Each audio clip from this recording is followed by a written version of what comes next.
आजकल जो बहुत सीरियस इशू जो मैं देख पा रही हूँ दैट इज सोराइसिस। जी सोराइसिस एक ऐसा स्किन इशू है जो बहुत पेनफुल होता है और Right. लोग बहुत परेशान हो जाते हैं एंड इजीली जाता नहीं है। जी मतलब जैसे चिपक ही जाता है वो आपकी स्किन के साथ और जाता ही नहीं है easily. So it takes a lot of patience और उसमें हमारा बहुत सारा विल पावर चाहिए कि हम डाइट भी चेंज करें, लाइफस्टाइल भी चेंज करें, अपना डिटॉक्स करें, क्लेंजिंग करें, पंचकर्म करें, षटकर्म करें, योगा प्राणायाम भी करें, मेडिटेशन करें, अपने माइंड को पूरा डिटॉक्स करें। ये सारी रिस्पॉन्सिबिलिटीज़ उठानी पड़ती हैं तब जाकर के आप ऐसी Yeah. डिजीज़ से बाहर आ सकते हैं and with of course with the help of any expert. कोई नेचुरोपैथ, कोई आयुर्वेद, कोई वैद्य, कोई भी मतलब कि हो उनकी निगरानी में रह करके अपना इलाज करें। जी तो अगर किसी को भी सोराइसिस है, सोराइसिस में भी स्पेशली अगर किसी को स्कैल्प का सोराइसिस है, so two of the things I am taking, अगर किसी को स्कैल्प में सोराइसिस है, अपने सिर में उनको स्कैल्प में बहुत ज़्यादा स्किन इश्यूज़ ये वाला सोराइसिस हो रखा है, तो उसके लिए पीपल के 5-7 पत्ते, पुनर्नवा के 5-7 पत्ते, फ्रेश एलोवेरा की जेल जो प्लांट से ही डायरेक्टली लेते हैं वो, और साथ में ही गिलोय की स्टेम, वो भी गिलोय की फ्रेश स्टेम। जी तो इन सभी को कूट पीस कर इनको बॉईल करके या फिर इनका पेस्ट बना लें, या तो इनको सभी को मिक्स करके पेस्ट बना लीजिए या फिर इनको बॉईल कर लीजिए, जी। In whichever form it is available with you. तो उसको हर रोज़ सुबह खाली पेट लेना है कुछ दिनों तक। तो ऐसा करने से जो सोराइसिस, स्कैल्प का सोराइसिस है, उसकी इंटेंसिटी कम होनी शुरू हो जाएगी। बाकी चीज़ें भी करें और इस रेमेडी को फॉलो करें।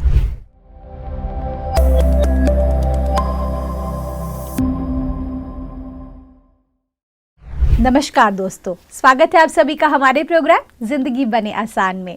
दोस्तों, हमारी सीरीज चल रही है बी योर ओन डॉक्टर के बारे में। आज हम जानेंगे कि स्किन इश्यूज, जो स्किन से रिलेटेड बीमारियां होती है या फिर जो डिजीज़ेस होती हैं, ये सभी कई बार बहुत पेनफुल होती है और एक वो जर्नी इतनी प्लेजेंट नहीं होती जब हम किसी भी तरह के स्किन डिजीज़ेस से जूझ रहे होते हैं। आज हम जानेंगे कि किस तरह से हम इनसे बाहर निकले। इसके बारे में जानने के लिए हमारे साथ है करमजीत सिस्टर। आइए उनसे बातें करते हैं। ओम शांति sister, welcome to our show. ओम शांति। सिस्टर, जब हम बात करते हैं किसी भी चीज़ की जो बीमारियों से रिलेटेड होता है हमारे शरीर से लेकर, उसमें क्या होता है, कई बार ऐसा होता है कि हम ना डेप्थ में जाना तो चाहते हैं किसी भी बीमारी की, चाहे स्किन डिजीज़ की ही जो हम बात कर रहे हैं अभी, हम चाहते तो है कि ये हमेशा के लिए निकल जाए, लेकिन हमारी आदतें वैसी नहीं होती, उसकी एग्जैक्टली ऑपोजिट होती है। कई बार हम मिसगाइडेड होते हैं, कई बार हम कंफ्यूज्ड होते हैं, कई बार हम लॉस्ट होते हैं पाथ पर, और कई बार हम गिव अप कर देते हैं। इन सभी सिचुएशंस में हम सॉल्यूशन ओरिएंटेड माइंडसेट नहीं रख पाते। ऐसे में अगर मैं आपसे पूछना चाहूँ कि अगर हम कोई भी स्किन डिजीज़ की बात करें तो उसके लिए हमें सबसे पहला स्टेप क्या लेना चाहिए उसे हील करने के लिए? देखिए, पहले स्किन डिजीज़ अगर किसी को भी है जी। तो पहले तो हमें आइडेंटिफाई करना चाहिए कि मुझे कौन सा स्किन डिजीज़ है या कैसा स्किन डिजीज़ है। जी सो आइडेंटिफिकेशन इज़ वेरी इंपॉर्टेंट। अब हमारे आयुर्वेद के अनुसार हमारी पूरी बॉडी में कफ, पित्त और वात, जी। ये तीनों चीज़ें हैं जी जिसकी वजह से, जिसके इम्बैलेंस होने की वजह से अलग अलग बीमारियां आ जाती हैं। ट्रू। तो अगर किसी को स्किन डिजीज़ ऐसा है जिसमें पपड़ियाँ बन रही हैं और स्किन उतर रही है और उसमें बहुत ड्राइनेस है, जी। ड्राई स्किन इशू है, इसका मतलब है कि उनका वात बढ़ा हुआ है। अच्छा। वात एग्रोवेट हो रहा है, वात भड़क रहा है और उसकी वजह से ड्राई स्किन इश्यूज आ रहे हैं। जी। अगर पित्त एग्रोवेट होता है तो ऐसे स्किन इश्यूज में ज़्यादातर रेडनेस और इन्फ्लेमेशन, लाल रेडनेस दिखेगी, वहाँ पे थोड़ा सा आपको इन्फ्लेमेटेड दिखेगा जी। और इचिंग भी महसूस होगी। तो ऐसी स्किन इश्यूज जो होती हैं, it is because of the aggravation of pitta. जी। यानी कि जो बाइल है, लिवर में गर्मी बढ़ जाना, पित्त बढ़ जाना, बाइल का बढ़ जाना, तो ये सारी जो कंडीशंस हैं ये ज़्यादातर आपको दिखाई देंगी चेहरे पे, बिकॉज पिंपल्स जो चेहरे पे होते हैं उनमें भी रेडनेस होती है। जी। पीठ पर और सिर में, ये एरिया है पित्त का, कि पित्त अगर बढ़ रहा है और उसकी वजह से स्किन इश्यूज हो रहे हैं दीज आर द एरियाज जहाँ पे आपको स्किन डिजीज दिखेंगी। जी। और अगर कफ की वजह से स्किन इश्यूज हो रहे हैं तो वहाँ पर उसमें मवाद या गीलापन या पस ऐसी चीज़ें दिखेंगी। जी। तो वो ऐसे स्किन इश्यूज होते हैं। यानी कि कफ बढ़ा हुआ है, इसकी वजह से गीलापन उसमें है, मवाद है, पस पड़ी हुई है, तो इस तरीके के स्किन इश्यूज हैं। So these are the real indicators, या आइडेंटिफाई कर सकते हैं कि मेरा स्किन इशू कफ, पित्त या वात किससे जुड़ा हुआ है। ओके। तो यहाँ से बहुत इजीली निकल के आ जाएगा। जब हमने कफ पित्त वात की सीरीज डिस्कस करी थी, बिल्कुल। उसमें हमने बताया था कि कफ में क्या खाना है क्या नहीं, पित्त को बैलेंस कैसे करना है, क्या खाना है क्या नहीं, और वात को कैसे बैलेंस करना है, क्या खाना है क्या नहीं। तो वो एपिसोड को इसके साथ लिंक करके आप पूरा समझ सकते हैं कि आपको जिस भी पर्सन को जो भी स्किन इशू है, आप उस कफ पित्त वात की सीरीज को साथ ही में देख करके आप समझ लें कि these are the do's and don'ts for me. Right.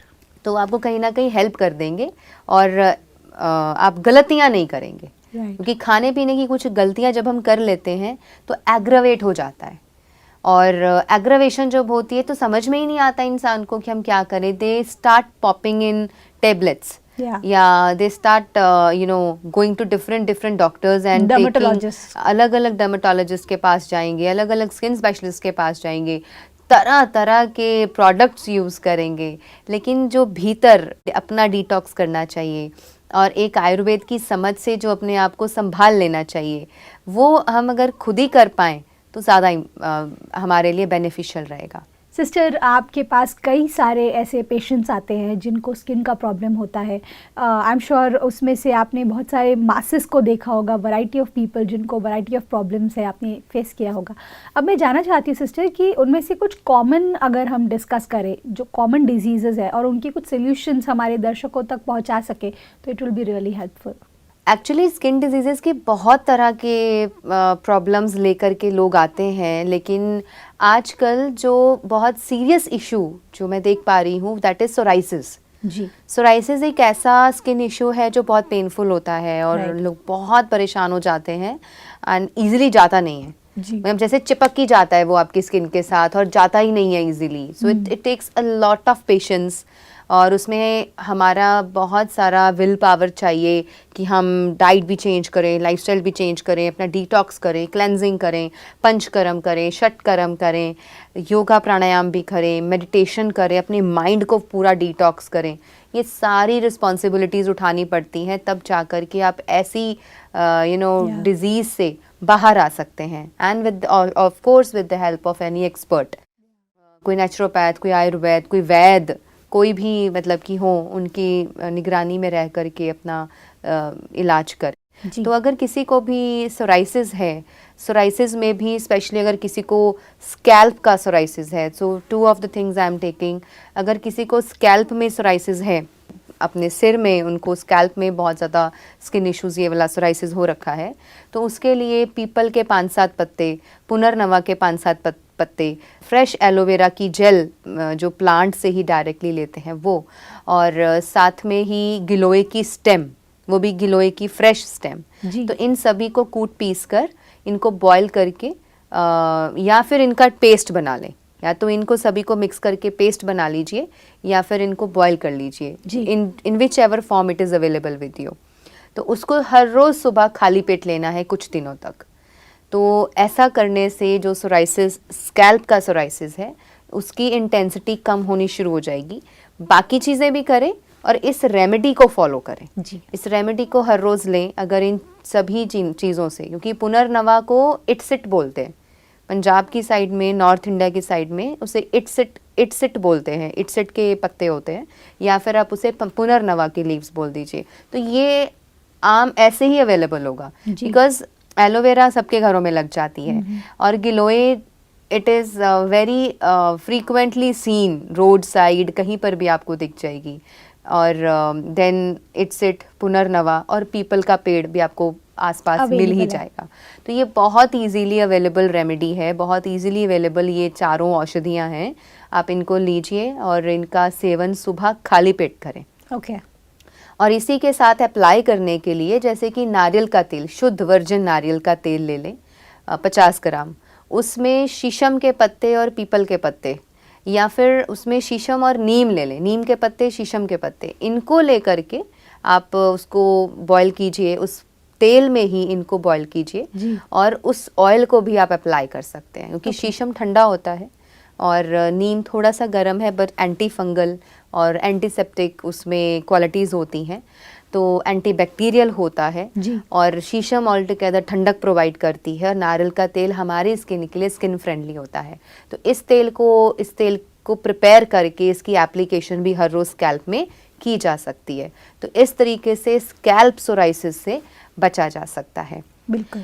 और अगर किसी को बॉडी में सोराइसिस है तो उनको चाहिए कि हर सुबह पहले कुछ दिन अपना डिटॉक्स कर लीजिए, अपना क्लेंजिंग कर लीजिए। जब डिटॉक्स और क्लेंजिंग हो जाए, षटकर्म पंचकर्म सब कुछ हो जाए, उसके बाद अपनी डेली की डाइट रूटीन में एक आदत बनाएं, एलोवेरा, गिलोय एंड हल्दी, ये तीनों चीज़ें ले लें, क्योंकि गिलोय ठंडक लाती है और क्लेंजिंग में भी मदद करती जी। है। Aloe vera is very important for us, and साथ ही आप शीशम के पत्ते भी ले सकते हैं और थोड़ा सा हल्दी डाल लीजिए। इन सभी का, और wheat grass which is very important, या तो इसका जूस बना करके एम्प्टी स्टमक लेने से हमारे अंदर की जो प्योरिफिकेशन है उसमें हेल्प करेगा। सिस्टर, अगर हमारे पास नेचुरल फॉर्म में ये सब अवेलेबल नहीं है तो क्या हम उनके लिक्विड्स भी ले सकते हैं? नेचुरल फॉर्म में लिया जाए तो ज़्यादा अच्छा, यानी Okay. कि हर रोज़ सुबह इन पत्तों को लेकर के अगर फ्रेश बनाया जाए तो सबसे ज़्यादा बेनिफिशियल रहेगा और उसका रिजल्ट आपको बहुत जल्दी मिलेगा। जी। हाँ, आप किसी ऐसी जगह पर हैं कि आपके पास अवेलेबल नहीं है, देन एंड दैट केस आप पाउडर्स या लिक्विड फॉर्म में रेडीमेड जो जूसेस होते हैं वो ले सकते हैं। लेकिन उसमें क्या है कि अगर आपको 6 महीने में आराम आना है तो फ्रेश चीज़ों को लेने से 3 महीने में आराम आएगा। अच्छा। तो इतना फ़र्क होता है आयुर्वेदिक औषधियों को प्लांट बेस्ड डायरेक्टली लेने से, आपको बहुत जल्दी रिजल्ट्स मिलने शुरू हो जाते हैं। जी। लेकिन इसके साथ ये चीज़ों का ज़रूर ध्यान रखें कि आप साथ ही साथ अपना cleansing, detox, lifestyle changes, Yeah. Yoga, pranayama, meditation, मन का डिटॉक्स करना, अपने मन का ख्याल रखना, अपने मूड को एलिवेटेड रखना, खुश रहना, खुली हवा में सांस लेना, धरती के टच में रहना और नेचर के साथ कनेक्टेड रहना, ये सारी चीज़ें जब करते रहेंगे, अच्छी नींद लेंगे, गुड स्लीप, साउंड स्लीप लेंगे, नींद भी आपकी कंप्लीट पूरी होगी, तब जाकर के आप एक ऐसी बीमारियों से बहुत जल्दी बाहर निकल पाएंगे। सिस्टर, ये तो मैं समझ पा रही हूँ कि हमने पिछले एपिसोड्स में भी बात की थी कि किस तरह से हम डिटॉक्स कर सकते हैं अलग अलग बॉडी पार्ट्स का, ताकि उससे भी हमें बेनिफिट्स मिले। अगर आप लोगों ने वो एपिसोड्स मिस कर दिए हैं तो you can go back and check it. Sister, जब हम बात करते हैं बॉडी डिटॉक्स की, उसके बारे में तो हमने बहुत कुछ जाना अभी आपसे। अब मैं जानना चाहती हूँ माइंड डिटॉक्स के बारे में, क्योंकि वहाँ पर भी बहुत सारी आई वुड से चीज़ें डंप करके रखी हुई है, सालों पुरानी, शायद बचपन से, शायद एक दिन पहले की, लेकिन वो सारा भरा हुआ है अंदर। तो उसका डिटॉक्स कैसे किया जाए? तो माइंड डिटॉक्स एक्चुअली बहुत इम्पॉर्टेंट है हम सब के लिए, यानी कि शरीर का डिटॉक्स करना जितना इम्पॉर्टेंट है, उससे 10 टाइम्स ज़्यादा इम्पॉर्टेंट है कि हम अपने माइंड का डिटॉक्स करें। अच्छा।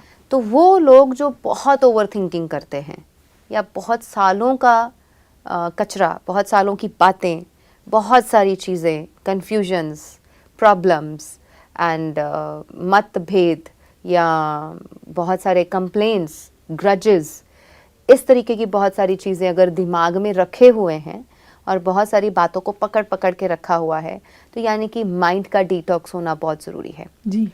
और माइंड का डिटॉक्स हम तभी कर सकते हैं when we know that how important soul, mind and body connection is. Right. क्योंकि आप बॉडी का कितना भी डिटॉक्स कर लें, आप कितने भी पार्लर्स और सलून्स में चले जाएं, नेचर के और सेंटर्स में चले जाएं, जब तक आप कंटिन्यूअसली डेली रूटीन में अपना माइंड डिटॉक्स नहीं कर रहे हैं, कहीं ना कहीं वो टॉक्सिक वेस्ट इकट्ठा हर रोज़ होता जा रहा है। True. Because every day we are working, every day we are meeting people, हर रोज़ ही हमारे साथ कुछ ना कुछ हो रहा है। तो इकट्ठा होकर आप देखेंगे कि कई बार ऐसा होता है कि जब भी कभी किसी घर में या किसी दो लोगों के बीच में लड़ाई होती है, तो 4-5 साल पुरानी बात भी निकाल के उस लड़ाई झगड़े में बोल देते हैं। सही बात। तो यानी कि क्या है कि mind hasn't forgot that episode. Right. अभी भी वो चीज़ों को छोड़ा नहीं है, कहीं ना कहीं प्रिजर्व करके रखा हुआ है कि जब जरूरत पड़ेगी तो निकालेंगे और अपना बॉम्ब ब्लास्ट कर देंगे या अपना तीर चला देंगे। राइट। तो इसलिए अपने माइंड को डिटॉक्स करना बहुत ज़रूरी है। और उसके लिए क्या करें? There are steps to it. जी। इन स्टेप्स को फॉलो करें माइंड को डिटॉक्स करने के लिए। सर्वप्रथम, हर रोज़ आपको कम से कम आधा घंटा निकालना है अपने लिए, स्वयं के लिए, खुद के लिए। जब आप सोने जा रहे हैं उससे पहले 1 घंटा पहले अपने आप को गैजेट्स से डिटैच कर दें। 1 घंटा, आपको पता है कि 10 PM is the time when I am sleeping. Leave your mobile and everything at 9 PM। Okay. 1 घंटा आपके पास है, you have detached yourself from all the gadgets. जी। सब बंद कर दिया, सब रख दिया।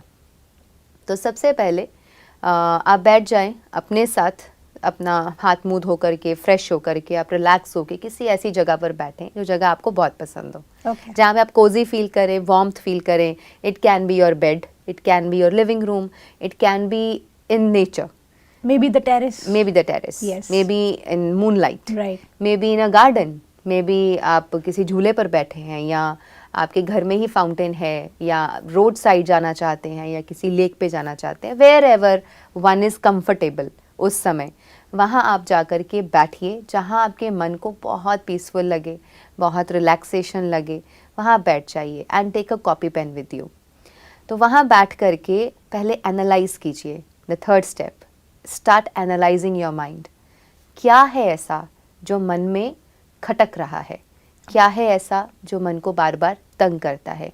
क्या कंप्लेंट्स हैं? किससे शिकायतें हैं? कहाँ प्रॉब्लम्स हैं? फिर उनको बैठ करके लिख दीजिए। Just write them down. The fourth step is to write them down. अब जब आप उसको लिख देंगे ना, तो आप एक्सप्रेस कर रहे हैं खुद को। क्योंकि कई बार कुछ चीज़ें होती हैं जो हम किसी से शेयर नहीं करते, राइट। किसी से कहते भी नहीं हैं। तो क्या करेंगे? अपने ही अंदर कुढ़ते रहेंगे, सोचते रहेंगे, मतलब अंदर ही अंदर चलता रहेगा, फाइटिंग चलती रहेगी। So it's better to write it down. आप लिख डालिए सब कुछ जो भी मन में है, अपनी डायरी भर दीजिए, किताब भर दीजिए, जो करना है कर दीजिए, पन्ने भर दीजिए, बट वो सारा यहाँ का ना उठा करके आप लिख डालें। तो लिख देने से क्या होगा कि कहीं ना कहीं यहाँ से उतर जाएगा। ओके। यहाँ जो भरा पड़ा है ना, you have written down it, और आपने लिख करके उसको छोड़ दिया। And then you can even उसको आप जला सकते हैं, आप उसको फ्लश आउट कर सकते हैं, या उसको ऐसे ही रख सकते हैं। जी। तो उसके बाद मतलब एक तरह से आपने खुद के साथ ही इतनी सारी बातें कह दी, आपने ईश्वर को समर्पित कर दिया, और फिर उसको एक साइड छोड़ करके देन प्रैक्टिस योग निद्रा। योग निद्रा की प्रैक्टिस कीजिए and try to connect to God, practice meditation and then yoga nidra and then go off to sleep. Okay. अब ये चीज़ें 2-3 तरीके से हो सकती हैं। सबसे पहले स्टार्ट कीजिए पुरानी बातों से। पुरानी बातें जितनी मन में रखी हुई हैं सबको लिख डालिए and then just throw it off. Right. उसको अपने से दूर कर दीजिए, ख़त्म कर दीजिए अपनी ज़िंदगी से। उसके बाद रह जाता है डेली का। अगर डेली बेसिस पे भी कुछ कुछ चीज़ें हो रही हैं तो उनको भी लिख डालिए। Okay. यानी कि हर रोज़ रात को माइंड डिटॉक्स करके ही सोएंगे, इसकी आदत डाल लीजिए। जी। जब माइंड आपका डिटॉक्स हो जाएगा तो मन के डिटॉक्स होते ही प्योरिफिकेशन का प्रोसेस शुरू हो जाएगा। Okay. And purification will not only happen in your mind, then it will start happening in the body. अच्छा। और आप देखेंगे कि मन का टॉक्सिक वेस्ट जो शरीर को तंग कर रहा था, वो जैसे ही यहाँ से निकलना शुरू हो गया, वैसे वैसे शरीर से भी बाहर होना शुरू हो जाएगा। और जैसे ही दोनों हल्के होने शुरू हो गए, आपकी बीमारियाँ सारी ख़त्म होनी शुरू हो जाएंगी।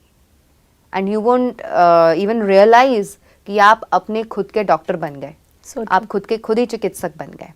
So that is the time when we don't need to see any doctor, because no doctor can detox your mind. Right. Detoxification of the mind is my own responsibility and the process which I have to carry. Right.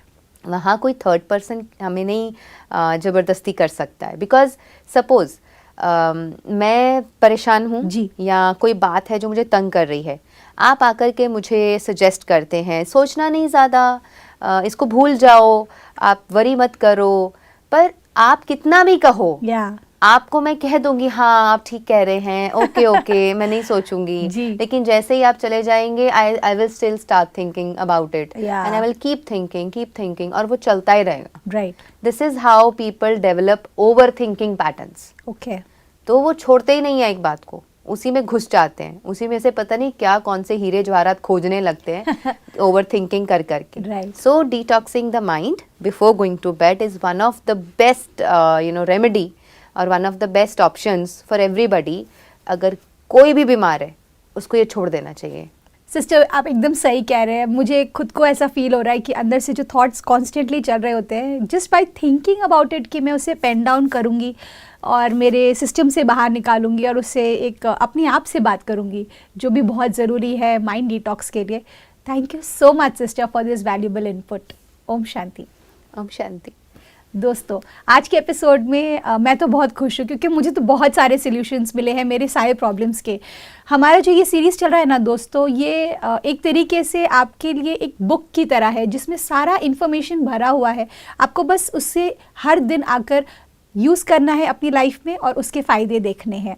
आज के episode में मैंने एक और खूबसूरत बात जानी कि अगर हमें माइंड डिटॉक्स करना है ना, तो उसके लिए सबसे पहले हमें ये रियलाइज़ करना है कि प्रॉब्लम है, उसे एड्रेस करना है, उसे पेन डाउन करना है और फिर उसे भूल जाना है। और ईश्वर को समर्पित करने से ना दोस्तों हर प्रॉब्लम का सलूशन निकल सकता है। ये मैं आपको गारंटी के साथ बोल सकती हूँ और खुद के एक्सपीरियंस के साथ बोल सकती हूँ। इस बात के साथ आज के प्रोग्राम को एंड करते हैं। कल आपसे फिर मिलेंगे आपके ही शो में ज़िंदगी बने आसान। ओम शांति।